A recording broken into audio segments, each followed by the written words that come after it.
میں ہوں امجد حسین علوی، پاک دھرتی نیوز سے۔ آج ہمارے ساتھ موجود ہیں میر اشتیاق احمد ایڈوکیٹ صاحب، جو چیئرمین ہیں جمعیت علماء اہل سنت کے۔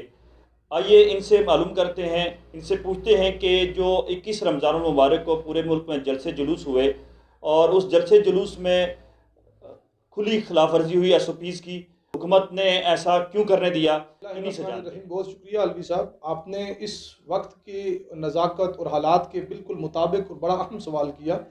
گزارش یہ ہے کہ تمام مدارس دینیہ اور مختلف مکاتب فکر کے علماء کرام نے مشترکہ طور پر کئی میٹنگز اور سٹنگز کے بعد حکومت سندھ کے ساتھ، پھر صدر مملکت کے ساتھ ایک اعلامیہ جاری ہوا رمضان المبارک سے قبل، اور ایس او پیز بنے کہ مساجد کو ہم کھلا بھی رکھیں گے اور جو حفظان صحت کے مختلف اصول بتائے گئے ہیں ان پر عمل بھی کریں گے۔ ان ایس او پیز پر میری دانست میں مور دین 95% عمل بھی ہوا۔ مساجد کے اندر وہ چیزیں کہ جو وجوب کا درجہ رکھتی تھی ان پر بھی علماء نے کمپرومائز کیا۔ اسی طریقے سے بہت سارے جو مطالبات حکومت کی طرف سے وہ مانے گئے۔ لوگوں کی عمر کی حد قبول کر لی گئی کہ 50 سال سے زائد اور چھوٹی عمر کے نمازیوں کو مسجد میں نہیں آنے دیا جائے گا۔ وقفہ جس کے اوپر بڑی لے دے ہوئی، وقفہ بھی جماعت کے اندر پیدا کر دیا گیا۔ اسی طریقے سے دیگر کئی باتوں کو تسلیم کر لیا گیا۔ اعتکاف میں کتنے لوگ بیٹھیں گے اس کو محدود کیا گیا۔ اجتماعات کو ختم کر دیا گیا۔ مدارس دینیہ نے لاکھوں طلباء کے مستقبل کی پرواہ کیے بغیر اپنے تمام ایگزامز اور کلاسز جو ہے ان کو معطل کر دیا، مؤخر کر دیا۔ مدارس دینیہ کو بند کر دیا، خانقاہیں بند کر دیں، بڑے بڑے اجتماعات منسوخ کر دیے۔ دوسری خوشائند بات اس میں یہ تھی کہ تمام مکاتب فکر نے متفقہ طور پر حکومت کے ساتھ اس تعاون کی یقین دہانی کرائی اور اس پہ عمل بھی کیا۔ اب لبرلز کو اور اسلام مخالف قوتوں کو یہ تعاون اور یہ اتفاق ایک آنکھ نہیں بھایا۔ ان کی سر توڑ کوشش رہی کہ مذہب کو ٹارگٹ کیا جائے۔ پہلے بھی حالانکہ ایس او پیز کی مخالفت تو آپ پورے معاشرے میں جگہ ہو رہی ہے، جا بجا ہو رہی ہے، لیکن مساجد کے اوپر پہلے بھی فوکس کیا گیا۔ علماء نے دانشمندی کا مظاہرہ کرتے ہوئے رمضان المبارک میں عبادات کے سلسلے کو جاری بھی رکھا اور ساتھ حکومت کے تعاون بھی کیا اور فضا کو پرامن رکھا۔ اسی دوران ایک دوسرا راستہ اسلام مخالف قوتوں نے، لبرلز نے، اور جو کچھ بھی ہم سمجھتے ہیں کہ جنہیں مسجد اور مکتب سے بھی تکلیف رہتی ہے، اور خاص طور پر اس موقع پر علماء اسلام کا اکٹھا ہو جانا، اتحاد تنظیمات مدارس دینیہ کا، تمام جو شیعہ، اہل حدیث، دیوبند، بریلوی مکتبہ فکر کے تمام جو مدارس دینیہ ہیں، ان کے بورڈز ہیں، ان کا اتفاق ہو جانا بھی ان کو ہضم نہیں ہوا اور ان کے لیے یہ بڑی پریشانی کا باعث تھا۔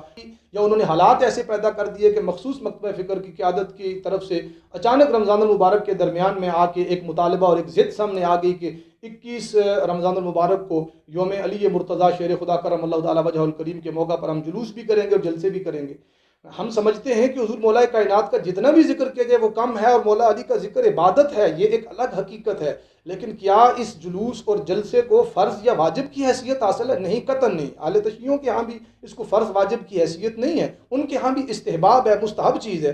جب ہم نے وجوب کو کئی جگہوں پہ ترک کر لیا اور کمپرومائز کر لیا ریاست کی رٹ قائم رکھنے کے لیے اور حکومت کے ساتھ تعاون کرنے کے لیے، تو پھر مستحب کی چیز کے اوپر، کسی جلوس اور جلسے کے اوپر جس کے اندر ایس او پیز کی اور اس اعلامیہ کی دھجیاں بکھیر دی گئیں، ہمیں افسوس ہوا کہ ایک تو اس مکتبہ فکر کے قائدین نے، علماء نے اس موقع پر وائلیشن کی اور بے جا ضد کا مظاہرہ کیا۔ ہمیں کسی کے عقائد پر کوئی تنقید نہیں ہے، کوئی ہمیں کسی سے پرابلم نہیں ہے، ہر کوئی اپنے اپنے عقیدے، مسلک، نظریے کے مطابق عبادات اور معمولات بجا لائے۔ لیکن جب ایک کولیکٹیو ایک اعلامیہ جاری ہوا، ڈکلیریشن ہوا، صدر مملکت جس کو چیئر کر رہے تھے اور نگرانی کر رہے تھے، اس میں مساجد اور مکاتب کو اور تمام مدارس کو بند کر دینا اور ان کو ویران کر دینا تو قبول کر لیا گیا، لیکن جلسہ اور جلوس جس کا بہت زور لگا کے بھی کوئی اگر آپ ثبوت اس کا لے کے آئیں گے تو استحباب ہی ثابت ہوگا، اس کے اوپر کمپرومائز نہ کیا۔ اس سلسلے میں سمجھتا ہوں صرف اس مکتبہ فکر کے قائدین کی ہی ضد نہیں ہے، اس میں وزیر اعلیٰ سندھ مراد علی شاہ صاحب کی بہت بڑی ضد اور متعصبانہ ان کا رویہ رہا ہے۔ وہ سختی کرتے رہے۔ کراچی کے اندر علماء اہل سنت کو خاص طور پر گرفتار کیا جاتا رہا جمعوں کے اجتماعات میں، مسجد کے اندر نماز پڑھ کے نکلنے والے نمازیوں پہ تشدد ہوتا رہا۔ اسی وزیر اعلیٰ سندھ نے جو نہ تراویح کی اجازت دے رہے تھے، نہ اعتکاف کی، نہ نماز کی، اور 5 نمازیوں سے اوپر کی بات وہ نہیں، مساجد کو کی تالہ بندی کی انہوں نے بات کی۔ پورا ہفتہ سندھ کھلا رہتا تھا، صرف اور صرف جمعے والے دن 12 بجے سے 3 بجے جو جمعے کا ٹائم تھا اس دوران انہوں نے لاک ڈاؤن سخت کیا اور کرفیو کی فضا بنائی اس کراچی میں۔ اور یہاں آ کر چونکہ ان کا بھی تعلق اسی مکتبہ فکر سے ہے، انہوں نے اپنی جانبداریت کو، حالانکہ جو بھی